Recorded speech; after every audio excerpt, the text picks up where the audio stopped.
smiling. I'm really smiling because I love brownies. I really do.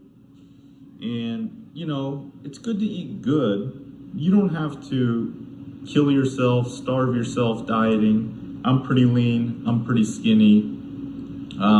Different ways I do that, I'll make a video about it. You can learn all about my method, see if there's anything that works for you that I do.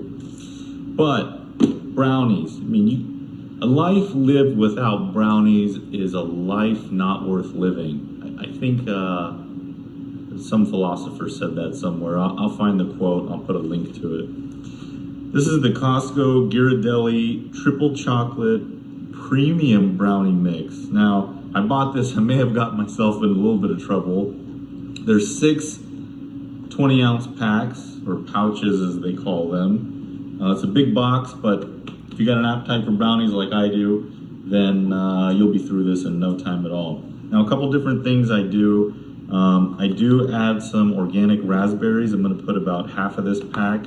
I found that if you put too much fruit, the moisture level gets too high and your brownies don't really cook, or they don't actually adhere. This recipe, it asks for a 1/3 cup of water, a 1/3 cup of vegetable oil, and 1 egg. Ooh. So what I do is to try to make this healthier. I don't want to eat a 1/3 cup of vegetable oil. It sounds crazy to me. I don't know if you like to drink vegetable oil. But instead of that, I will add about a tablespoon of this cultured organic sweet cream butter. I also use Costco butter, but I just happen to have this in my fridge. So I'll add about a tablespoon of butter. I will add a little bit of oat milk, just to give it a little bit more moisture, because that vegetable oil is going to provide some moisture for your brownie or cake, and you're gonna need to get that from somewhere else. So a little bit, I'll kind of eyeball it. I'll show you that as I'm making it. And then I've got these Kirkland Signature organic walnuts. These are great. They're a little bit too big, so you gotta break them down. These are California walnuts, certified organic. These are tasty, they're crisp. You know, one thing about cooking is a lot of times you'll wanna have a little bit of a textural difference. So there are some really nice chocolate chips they put in here. This is triple chocolate, so I believe that there's another type of chocolate they put in here, like a chunk, you know, chunky chocolate chip. Yeah, it don't matter, give us the chocolate, you know. So yes, there's 3 kinds of chocolate chips. So the walnuts, I mean, if you eat brownies, you know they need walnuts. So this is not a debate we're having here. I'm just giving you facts. Walnuts, raspberries, cut some of that oil out. A little bit extra moisture. I got the oven preheated, 325. And you can make more of these. The 1 pouch makes 16 brownies. They got all the way up to 96 brownies. They got this brownie cake, you know? I don't know about the frosting. I'm not too much of a frosting guy, but let's put this sucker together. I got my raspberries washed up here. I washed them about 4 times, soak them in water. And you know, I just use the bowl I'm gonna make my brownies in. Some people would say, you're lazy, just make another thing dirty and wash that. Well, I'll tell you, efficiency is the key to success. So if I'm gonna cook and make videos and share my love and practice with you, I've got time to be washing extra bowls. So we're gonna use the same bowl. Well, that's probably 1.5 tablespoons. Microwave for 30 seconds in a glass jar. And what I'm gonna do here is, I'm gonna shake the oat milk. I'm gonna add a little bit just to cool that butter down. Then I'm gonna crack an egg in there, mix it up, and then add that. So just drop my egg in there, wash my hands. Always wash your hands after handling eggs, because there's chicken poop on them eggs and that'll make you sick. Probably gonna need more oat milk than this.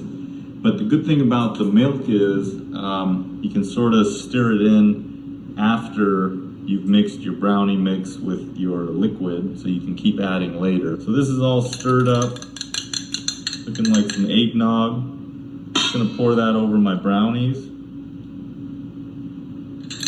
Pour that over my raspberries. Now this is the packet of heavenly goodness. What's gonna happen here if you're not careful is you need this beautiful potpourri of chocolate dust. Now it smells good, but I don't want to get that stuff all in my pores and in my floors. So we'll try to be a little bit careful tossing this in. So what I like to do is this motion here. I will scrape the fork along the side, and while I'm doing that, I'm turning the bowl. More oat milk here. Remember, oat, no soy boy. Now don't eat any of this because you got a raw egg in here. You don't want to ruin your appetite. So I got it all mixed in. You can kind of tell there's no clumps of the chocolate mix. I got the walnuts in a bag, and I'm gonna break these up a little bit just by hand. Now one thing you may have noticed, I'm not measuring anything. Once you kind of do this, you just know how it's supposed to look. How much is too much raspberries, how much is too much walnuts. It's hard to put too much walnuts. You can do it, but it's hard to do that. But it's okay to eyeball. I mean, a lot of people feel like they are locked into what the recipes say, and if they want to add other things, they're in handcuffs and they're not supposed to be doing that. But you don't need to do that. It's okay to be creative. It's okay to throw in different things that you think might work. And if it doesn't work, well, then you found out. I'm gonna pound them down a little bit. It's okay to have small pieces and big pieces. You know, there's no set rules to this stuff. And again, you're just eyeballing this. I don't know, you know. Enough is enough and too much is too much and not enough is not enough. So that looks fair. Now I'm gonna do the walnuts two ways. I'm gonna mix them in here and we're gonna add some on top. So I'm just gonna add them all. You only live once, right, YOLO? YOLO! Now you have a couple different options on your pan size. This is a 3-quart, 2.8 liter. And you could go with a more narrow pan, and that will make your brownie thicker, almost like a bread. But I added raspberries with moisture, so I'm gonna have to try to make them a little bit wider and flatter, almost like a cookie, but we're brownie here, we're not cookie here. So you still want them to be a little bit thick. Now all my dudes out there, you wanna try to have to avoid digging out crispy little chocolate bits of brownie from this pan, and you don't want to grease it because then you're going to get all that extra grease. And remember, you know, we like to eat good, so we want to eat good, but we have all that extra stuff going on because the more we put in, the more we got to work out, and who wants to mess with all that? So what I'm going to do here is I'm going to use this parchment paper. This is a Kirkland product. Go Kirkland. Now it's non-stick paper. This is oven safe up to 420 degrees. Now it's not going to be the most pretty thing, but it's going to save us from having to put all that extra grease in here to have a greased pan. So that's probably about good, maybe an 1.5 inch overhang on each side. Now we're going to get this in there, but it'll sort of flatten itself with our good friend gravity. When these start baking, the neighbors come a-knocking. I got my bowl in the sink. I put some soap and that's soaking. That'll be really easy to clean. Rock this back and forth a little bit. I don't really care too much. I don't really care too much about the shape. It's not going to make too big of a difference. You'll still get some crispiness. So this is about 2 handfuls, small handfuls of walnut.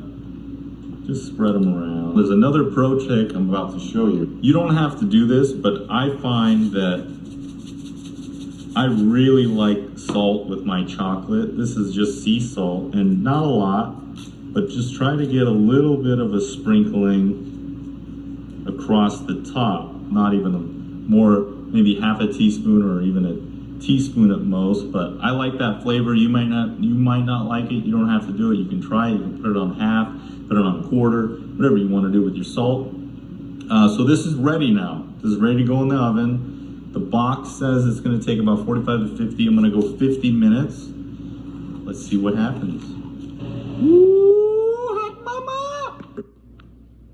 So here they are. I put them on my stove to cool. I mean, this smell is just out of this world, man. So here you go. Pulled it out of the pan and set it to cool. Dinner is served. You can see the raspberries inside of there. The nice looking walnuts. So let's see how we did. Hallelujah. Nice little glass of oat milk. No silly boy. The raspberries taste great. It's cooked perfectly. The walnuts are in there for that little texture pop and nutty taste. This is the winner. Can't go wrong with this recipe. Please like and subscribe.